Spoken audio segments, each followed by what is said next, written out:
Welcome back to day 320 of our Bible in a Year reading plan. And today we are going to be reading 1 Corinthians chapters 4 through 7. So let's dive into the Word of God. So look at Apollos and me as mere servants of Christ who have been put in charge of explaining God's mysteries. Now, a person who is put in charge as manager must be faithful. As for me, it matters very little how I might be evaluated by you or by any human authority. I don't even trust my own judgment on this point. My conscience is clear, but that doesn't prove I'm right. It is the Lord Himself who will examine me and decide. So don't make judgments about anyone ahead of time, before the Lord's return, for He will bring our darkest secrets to light and will reveal our private motives. Then God will give to each one whatever praise is due.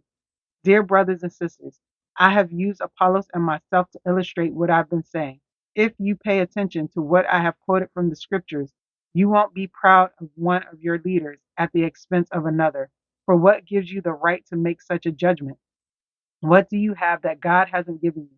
And if everything you have is from God, why boast as though it were not a gift? You think you already have everything you need. You think you are already rich.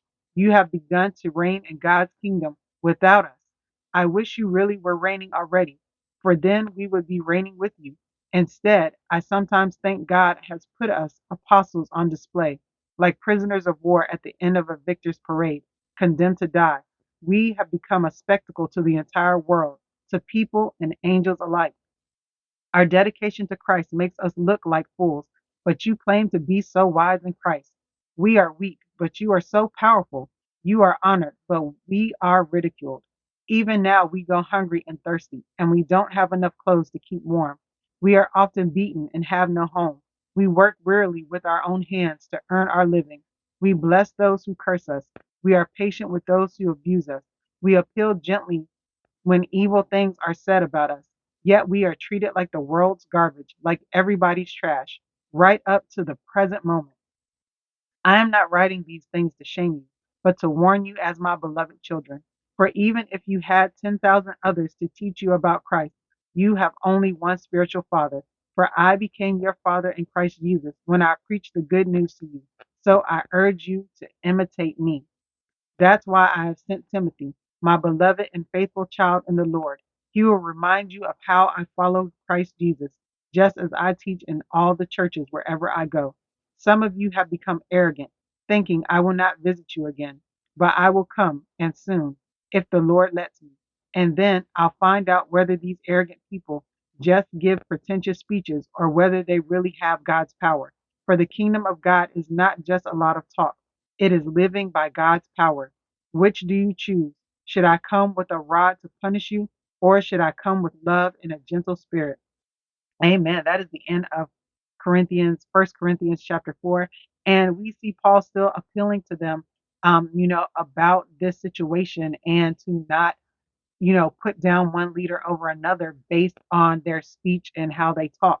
And then he also reminds them, that because he planted the church, that he is their spiritual father, and is, pretty much the one that will be held responsible for them. And so, it's his job to come and discipline them and treat, and help them get back on the right track. So we see in the letter that he's sending Timothy right now to help them get back on track because of these divisions and quarrels among them. But all right, let's go into chapter 5. I can hardly believe the report about the sexual immorality going on among you, something that even pagans don't do. I am told that a man in your church is living in sin with his stepmother. You are so proud of yourselves, but you should be mourning in sorrow and shame, and you should remove this man from your fellowship. Even though I am not with you in person, I am with you in spirit. And as though I were there, I have already passed judgment on this man in the name of the Lord Jesus. You must call a meeting of the church. I will be present with you in spirit, and so will the power of our Lord Jesus. Then you must throw this man out and hand him over to Satan, so that his sinful nature will be destroyed and he himself will be saved on the day the Lord returns. Your boasting about this is terrible. Don't you realize that this sin is like a little yeast that spreads through the whole batch of dough? Get rid of the old yeast by removing this wicked person from among you. Then you will be like a fresh batch of dough made without yeast, which is what you really are. Christ, our Passover lamb, has been sacrificed for us. So let us celebrate the festival not with the old bread of wickedness and evil, but with the new bread of sincerity and truth. When I wrote to you before, I told you not to associate with people who indulge in sexual sin. But I wasn't talking about unbelievers who indulge in sexual sin, or are greedy, or cheat people, or worship idols. You would have to leave this world to avoid people like that.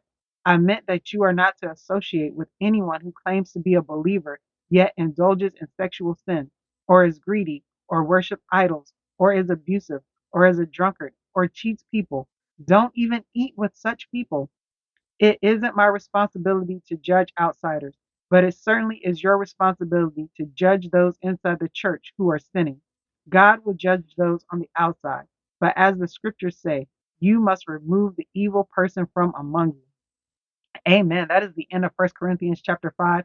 And so we see Paul's next issue that's going on in the church. In the previous chapters, he was talking about their divisions based on speakers and their rating of speakers. And so now Paul is addressing this sexual immorality in the church and is telling him, y'all need to kick this man out of the church. He can't be claiming to be a Christian and he's sleeping with his stepmother, which is against the law. And so remember, one of the things that the Jews said for Gentile believers was to avoid sexual immorality. And we know from reading the book of Leviticus and the book of the law that sleeping with one's mother, whether they were your stepmother or your actual mother, was against the law of Moses. So yeah, this man is, in deep sin, and they're bragging about this. And Paul is like, why are you bragging about this? This is shameful. Even pagans don't do this. But all right, let's go on to the next chapter. When one of you has a dispute with another believer, how dare you file a lawsuit and ask a secular court to decide the matter instead of taking it to other believers? Don't you realize that someday we believers will judge the world? And since you are going to judge the world, can't you decide even these little things among yourselves? Don't you realize that we will judge angels? So you should surely be able to resolve ordinary disputes in this life. If you have legal disputes about such matters, why go to outside judges who are not respected by the church? I am saying this to shame you. Isn't there anyone in all the church who is wise enough to decide these issues? But instead, one believer sues another right in front of unbelievers. Even to have such lawsuits with one another is a defeat for you. Why not just accept the injustice and leave it at that? Why not let yourselves be cheated? Instead, you yourselves are the ones who do wrong and cheat even your fellow believers. Don't you realize that those who do wrong will not inherit the kingdom of God? Don't fool yourselves. Those who indulge in sexual sin or who worship idols or commit adultery or are male prostitutes or practice homosexuality or are thieves or greedy people or drunkards or are abusive or cheat people, none of these will inherit the kingdom of God. Some of you were once like that, but you were cleansed. You were made holy. You were made right with God by calling on the name of the Lord Jesus Christ and by the Spirit of our God. And you say, I am allowed to do anything, but not everything is good for you. And even though I am allowed to do anything, I must not become a slave to anything. You say, food was made for the stomach, and the stomach for food. This is true, though someday God will do away with both of them. But you can't say that our bodies were made for sexual immorality. They were made for the Lord, and the Lord cares about our bodies. And God will raise us from the dead by his power, just as he raised our Lord from the dead. Don't you realize that your bodies are actually parts of Christ? Should a man take his body, which is part of Christ, and join it to a prostitute? Never. And don't you realize that if a man joins himself to a prostitute, he becomes one body with her? For the scripture says, the two are united into one. But the person who is joined to the Lord is one spirit with him. Run from sexual sin. No other sin so clearly affects the body as this one does. For sexual immorality is a sin against your own body. Don't you realize that your body is the temple of the Holy Spirit who lives in you and was given to you by God? You do not belong to yourself, for God bought you with a high price. So you must honor God with your body. Amen. And that is the end of chapter 6 of First Corinthians. And we see Paul addressing several issues, one being lawsuits among believers. He's like, why are y'all even having lawsuits with each other that can't be solved by the church? There's nobody wise enough in the church for you to go and take these disputes to and get them handled, which is, as believers, we're supposed to love one another and have compassion and forgiveness for one another. So taking these kind of lawsuits to a worldly court, was seen as shameful because, we're supposed to love each other and we can't even get along. And so it kind of, brings shame on being a Christian. And then he goes on to talk about avoiding sexual sin and that, we're not just supposed to be out here sleeping around, doing all these different things. And so he says, to avoid sexual sin, sexual temptation, because our bodies now belong to Jesus Christ because of his sacrifice for us. And then there's also this other part in here where he talks about those that won't inherit the kingdom of God. And then he gives this list of things that we as believers should not be doing because the word of God says that those that do these things will not inherit the kingdom of God. But all right, let's go on to chapter 7.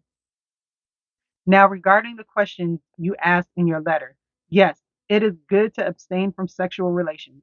But because there is so much sexual immorality, each man should have his own wife, and each woman should have her own husband. The husband should fulfill his wife's sexual needs, and the wife should fulfill her husband's needs. The wife gives authority over her body to her husband, and the husband gives authority over his body to his wife. Do not deprive each other of sexual relations unless you both agree to refrain from sexual intimacy for a limited time so you can give yourselves more completely to prayer. Afterward, you should come together again so that Satan won't be able to tempt you because of your lack of self control. I say this as a concession, not as a command, but I wish everyone were single, just as I am. Yet each person has a special gift from God of one kind or another. So I say to those who aren't married and to widows, it's better to stay unmarried, just as I am. But if they can't control themselves, they should go ahead and marry. It is better to marry than to burn with lust. But for those who are married, I have a command that comes not from me, but from the Lord. A wife must not leave her husband, but if she does leave him, let her remain single or else be reconciled to him. And the husband must not leave his wife. Now, I will speak to the rest of you, though I do not have a direct command from the Lord. If a fellow believer has a wife who is not a believer and she is willing to continue living with him, he must not leave her. And if a believing woman has a husband who is not a believer and he is willing to continue living with her, she must not leave him. For the believing wife brings holiness to her marriage, and the believing husband brings holiness to his marriage.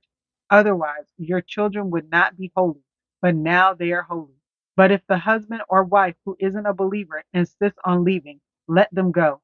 In such cases, the believing husband or wife is no longer bound to the other, for God has called you to live in peace. Don't you wives realize that your husbands might be saved because of you? And don't you husbands realize that your wives might be saved because of you? Each of you should continue to live in whatever situation the Lord has placed you and remain as you were when God first called you. This is my rule for all the churches. For instance, a man who was circumcised before he became a believer should not try to reverse it. And the man who was uncircumcised when he became a believer should not be circumcised now. For it makes no difference whether or not a man has been circumcised. The important thing is to keep God's commandments. Yes, each of you should remain as you were when God called you. Are you a slave? Don't let that worry you. But if you get a chance to be free, take it. And remember, if you were a slave when the Lord called you, you are now free in the Lord. And if you were free when the Lord called you, you are now a slave of Christ. God paid a high price for you, so don't be enslaved by the world. Each of you, dear brothers and sisters, should remain as you were when God first called you. Now, regarding your question about the young women who are not yet married, I do not have a command from the Lord for them, but the Lord in his mercy has given me wisdom that can be trusted, and I will share it with you. Because of the present crisis, I think it is best to remain as you are. If you have a wife, do not seek to end the marriage. If you do not have a wife, do not seek to get married. But if you do get married, it is not a sin. And if a young woman gets married, it is not a sin. However, those who get married at this time will have troubles, and I am trying to spare you these problems. But let me say this, dear brothers and sisters, the time that remains is very short. So from now on, those with wives should not focus only on their marriage. Those who weep or who rejoice or who buy things should not be absorbed by their weeping or their joy or their possessions. Those who use the things of the world should not become attached to them, for this world as we know it will soon pass away. I want you to be free from the concerns of this life. An unmarried man can spend his time doing the Lord's work and thinking how to please him, but a married man has to think about his earthly responsibilities and how to please his wife. His interests are divided. In the same way, a woman who is no longer married or has never been married can be devoted to the Lord and holy in body and in spirit. But a married woman has to think about her earthly responsibilities and how to please her husband. I am saying this for your benefit, not to place restrictions on you. I want you to do whatever will help you serve the Lord best, with as few distractions as possible. But if a man thinks that he's treating his fiancée improperly and will inevitably give in to his passion, let him marry her as he wishes. It is not a sin. But if he has decided firmly not to marry, and there is no urgency, and he can control his passion, he does well not to marry. So the person who marries his fiancée does well, and the person who doesn't marry does even better. A wife is bound to her husband as long as he lives. If her husband dies, she is free to marry anyone she wishes, but only if he loves the Lord. But in my opinion, it would be better for her to stay single. And I think I am giving you counsel from God's Spirit when I say this. Amen. That is the end of First Corinthians chapter 7. And we see Paul addressing the questions that they had about marriage and singleness. And so Paul gives them these instructions. And he says, if you were married when you became a believer, stay married. If you weren't married when you became a believer, stay single. And he talks about the gift of singleness and, how when you're married, you're divided because you have your earthly responsibilities, then you have your responsibility to your spouse, and then of course if you have kids you have those responsibilities.